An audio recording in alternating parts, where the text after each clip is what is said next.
नाशिक येथे गाजत असलेल्या किरण सूर्यवंशी प्रकरणात पोलिसांचा तपास सुरू असून संशयित आरोपीस 7 दिवसांची पोलीस कोठडी मिळावी अशी मागणी सरकारी पक्षाकडून करण्यात आली आहे.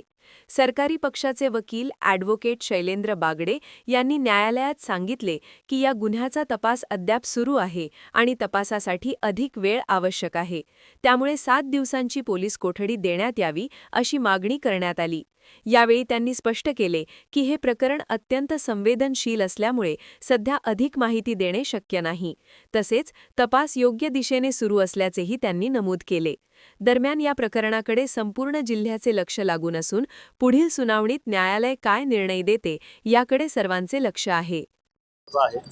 या गुन्ह्यामध्ये आम्ही बाजू मांडलेली आहे आणि त्यावरून आरोपीचा आम्हाला 7 दिवस पोलीस कस्टडी मिळालेली आहे.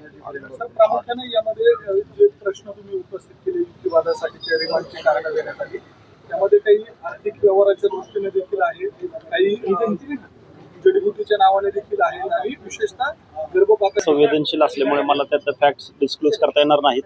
परंतु सदर गुन्ह्यामध्ये 7 दिवस आम्ही पोलीस कस्टडी घेतलेली आहे आणि त्याचा सखोल तपास सुरू आहे.